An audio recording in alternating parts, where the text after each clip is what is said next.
Running a Fever, episode 431, Hot Flashes, Cold Truth, part 6, Reclaiming Power, Menopause as a New Beginning.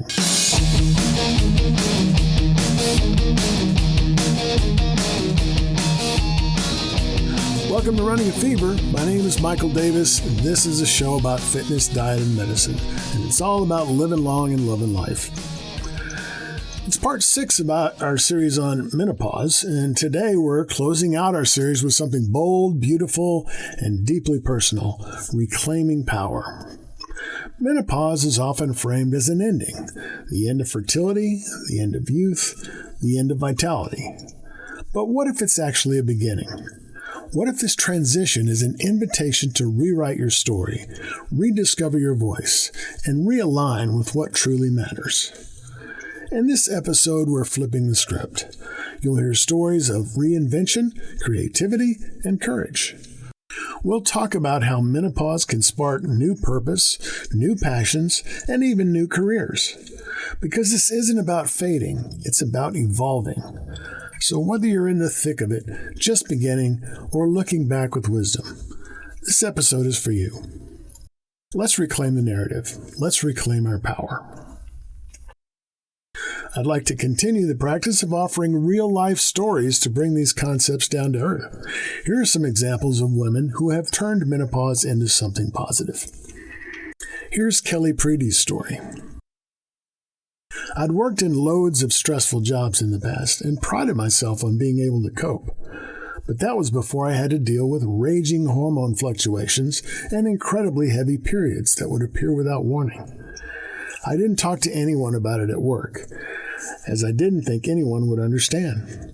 Something had to give, and so it was with a heavy heart that I stepped away from my career of 30 years. Then the most amazing thing happened. I'd been working part-time at a local boutique to give myself some breathing space and got furloughed because of the pandemic.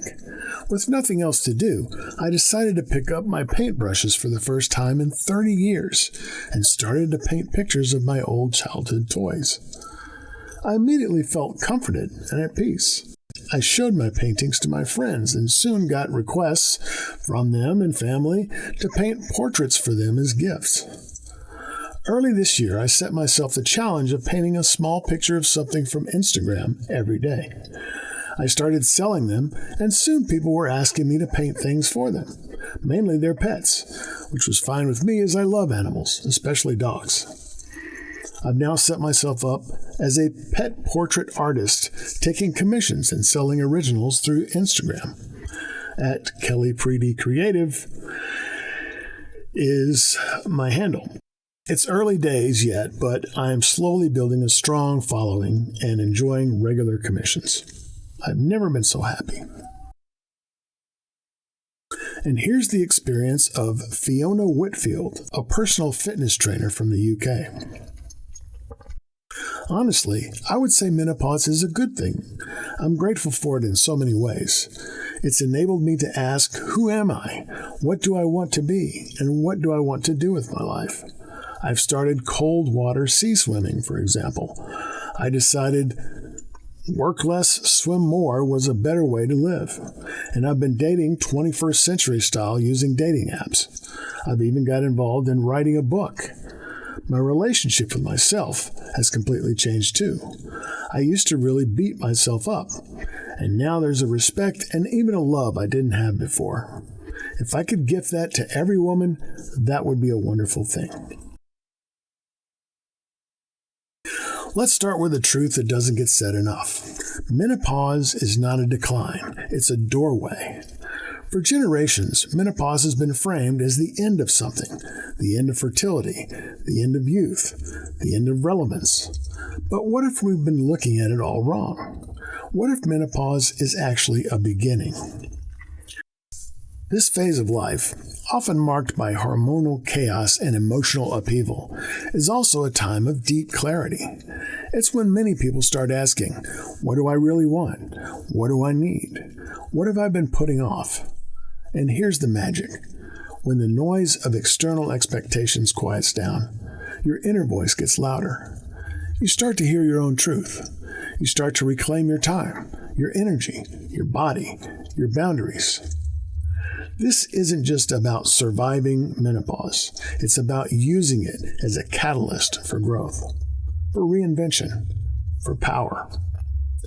Many people have launched businesses, written books, started movements, all after menopause. Let's explore how creativity, courage, and clarity often bloom in this season of life, because when the old story ends, a new one begins, and you get to write it. There's something remarkable that happens when the dust of hormonal change begins to settle. A kind of clarity, a creative spark, a sense of now or never. Many people report that post-menopause, they feel more confident, more curious, and more willing to take risks. Why? Because the pressure to please, to perform, to fit into someone else's mold starts to fade. And what's left is you, raw, real, and ready. This isn't just anecdotal. Research shows that the brain undergoes a kind of rewiring during menopause. Neuroplasticity, the brain's ability to adapt and grow, doesn't stop in midlife. In fact, it can accelerate when we're no longer juggling reproductive cycles and caretaking roles. During menopause, a drop in estrogen influences the brain, but the brain responds by creating new neural connections and pathways to compensate for these changes. Increased brain activity can also occur. The brain may show increased blood flow and energy production in certain areas to compensate for hormonal shifts. In fact, in postmenopausal women, the gray matter volume was similar to that of males of the same age and increased over the next 2 years. Creativity isn't just about art. It's about problem solving, dreaming, building, and expressing. It's about asking, what do I want to create with the time I have left? Menopause can be a portal, not just to physical change, but to creative rebirth. So if you've been feeling the stirrings of something new, a project, a passion, a purpose, listen to that. It's your power speaking. Let's talk about reinvention. Menopause can feel like a storm, unpredictable, intense, sometimes isolating. But storms clear the air. They make space. And in that space, something new can grow. People use this phase of life to completely reimagine who they are and what they do. Not in spite of menopause, but because of it. Neuroscientist Lisa Mosconi wrote in an article on Oprah Daily, "At some point in my research, I came across the term menostart as an alternative to menopause. This word seems apt for many women who experience this life transition as a turning point, after which their interests, priorities, and attitudes shift in a positive way. A second adulthood, if you will, or a renaissance of sorts, is entirely possible. American anthropologist Margaret Mead called it a menopausal zest, the rush of physical and psychological energy some women experience after menopause. I'll include a link to the TED Talk by Dr. Mosconi in the blog post. These stories are happening all around us. People are writing books, launching businesses, going back to school, starting podcasts, yes, like this one, and finally doing the things they've always dreamed of. Because menopause isn't just a biological shift. It's a psychological awakening. It's a moment to ask, what do I want the second half of my life to look like? So I invite you to think about your own story. What have you been putting off? What would you do if fear wasn't in the way? What's calling to you now? So now that we've heard the stories, explored the science, and felt the spark, what do we do with it? Menopause is a turning point, and turning points are powerful, but only if we act on them. This is your invitation to reclaim something. It could be your time, your creativity, your health, your voice. It could be a dream you've shelved, a boundary you've been afraid to set, or a truth you've been waiting to speak. Here's a challenge for you. Take 10 minutes this week, just 10, and ask yourself, what do I want more of in my life? What do I want less of? And what am I ready to begin? Write it down. Say it out loud. Share it with someone you trust. Or send it to us. We'd love to hear your story. Add it to the comments or email me at mail@runningafever.com. Menopause isn't a pause, it's a pivot, and you get to choose the direction. So whether you're starting a new project, setting a new boundary, or simply choosing to rest, that's power, that's progress, that's you running through the change. And that brings us to the end of this episode and the end of our series, Hot Flashes, Cold Truth. But really, it's just the beginning. Menopause isn't a finish line, it's a threshold, a chance to step into your next chapter with wisdom, courage, and clarity.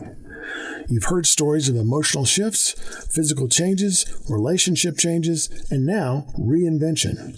You've learned that this transition is not something to fear, but something to embrace. Because you're not fading, you are evolving. So wherever you are in your journey, whether you're just starting to notice changes, deep in the thick of it, or looking back with perspective, know this: you are powerful, you are not alone, and you are absolutely capable of creating something beautiful from this moment forward.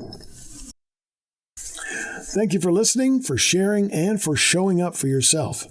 If this series resonated with you, share it with someone who needs it.